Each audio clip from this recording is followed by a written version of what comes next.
The Philadelphia Eagles have two offensive linemen on PFF's top 10 list for the NFL. And also the Eagles have two rookies that are making a huge impression. And I was told some things about one, namely Jalen Carter. And lastly, I want to talk about a Quez Watkins trade that may make me change my tune. So let's get into it.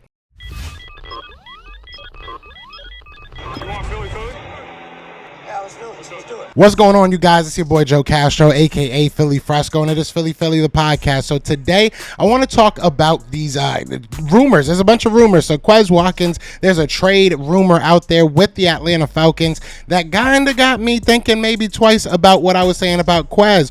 Also, I want to talk about what I was told about Jalen Carter and how he's fitting in with the rest of the Philadelphia Eagles. And lastly, I do want to talk about two of our offensive linemen on PFF's top 10 list. Now, before we get into that, be sure to hit that like, hit that subscribe, join the family. We are on the road to 10K. I would love for you guys to join that and be part of this team, man. We're getting there. You know what I'm saying? Let's win a Super Bowl together, you know? But first, I want to talk about this PFF list. So PFF made a list of their top 10 offensive linemen. I'm sure that they went through all 32, but when you're an Eagles fan, you don't have to go that deep, right? So the Eagles have Jordan Mailata and Lane Johnson on the top 10. I will put it up so you guys can see it, but they have Lane Johnson at number 2 and they have Jordan Mailata at number 5. This is incredible. I mean, look, the Eagles know, he was at 6, but the Eagles know what they have. The Eagles know what they have. We have a very good offensive lineman, and Jordan Mailata is going to be the future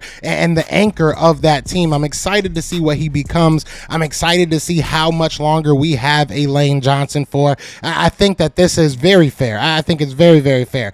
Top 10 for both of them. Let's go. I want to see where they put, a Jason Kelce. I want to see where you put, Landon Dickerson. These guys have really proven their stones. I mean, obviously, Jason Kelce has, right? So it's very, very, it's exciting to see people finally giving our guys their flowers. It's very well deserved, especially for Lane Johnson and Jordan Mailata. They have done nothing but improve over their career. There was a lot of, I did a video about Jason Kelce the other day, or yesterday, I should say. And, one thing he was talking about was with Lane and how they were saying he couldn't stay off the juice. This is like 10 years now that we were worried that he might be one mistake away from getting suspended. So he's been able to stay healthy, stay clean, and stay impactful, stay dominant. So it's exciting to see them on the top 10, and I think that it's very, very well deserved. You guys let me know what you guys think of it. Now, next, I want to talk about Quez Watkins. So you guys know I am a huge Quez Watkins supporter.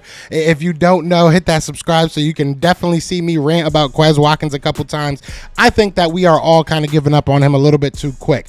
Now, there was a report out there, and I'll pull up the report. Basically, it was an Atlanta reporter writing about the Falcons possibly sending the Eagles a 4th-round pick for Quez Watkins. Now, I would take a 4th-round pick. If you feel comfortable as the Eagles with one of these young guys. I do love Quez Watkins, and I do think that he's going to be a great player in this league.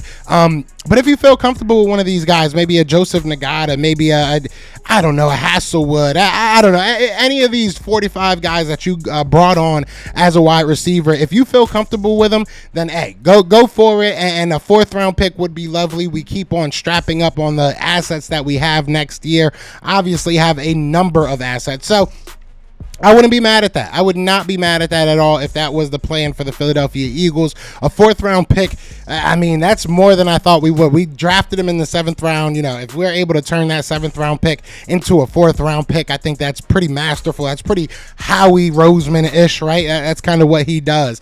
And lastly, I do want to talk about what I was told about Jalen Carter. This is going to be a quick video. There's not much news out there, so I don't want to drag these on, right? But I was talking to a friend that works with the Eagles. You guys know I speak to a lot of different people that work with the Eagles and work around the Eagles and stuff like that. Know a couple people, and it's not trying to brag. Just I can't really say who it is, but I was talking to someone and we were talking about Jalen Carter. We were also talking about Nolan Smith. We were talking about the whole defense, but some things he said about Jalen Carter really stuck out. And basically I asked him, how he was kind of fitting in, how everything was going. And he told me straight up, he said that he felt like he was going to thrive in this system He felt that Jalen Carter already was adapting very quickly, very well. Everybody seemed to like him, like his personality, kind of soft-spoken, but also very comfortable around people, and just has a good personality. He's a funny guy, and it seems like he's just getting along with people. I also went ahead and asked, if he thought that Nolan Smith and, Nakobe Dean and all these guys, Keely Ringo, if he thought all these guys were kind of helping him feel more comfortable in Philadelphia. And he told me it was quite the opposite. And I posted this on Twitter, and it kind of got maybe I misworded it, you know what I'm saying? And when he said quite the opposite, he was more so meaning that he's comfortable. He doesn't need those other guys to make him feel comfortable. It's like a team thing. They just kind of went in there. They're working hard together, and it's just a beautiful team atmosphere. We already heard Josh Sweat kind of talking about the young guys and their work ethic. So we know that I don't want to say we know, but from everything I'm hearing, from everything I'm seeing, all the interviews and everything, what you hear from these players, it seems like these guys are just meshing perfectly. It feels like these guys have the same exact mentality as the veterans and as our coaching staff, and it might be a beautiful marriage. I mean, Jalen Carter already said he's going to come in here and try and make a big impact and win a Super Bowl this year. So, hey, you got my ear, young man. You got my ear. So, I just wanted to get some of this news out. You guys let me know what you're thinking. But other than that, y'all know what it is, man. If y'all enjoyed it, be sure to hit that like, hit that subscribe. But it is Fly Eagles Fly, and we are out here. Peace. Eagles fans everywhere, this is for you. Fly Eagles flying on the team. Touchdown. Time to get Jalen this ring. You don't really want to start a thing. This a Bird Gang Nation, baby. It's a Philly thing. Hater, and you looking like you type trash. I'm just here calling on Philly the podcast. And we can call a man dog or watch Miles score off the handoff. Rest of the division, your man soft. Jackson like Sean, hunting like Randall.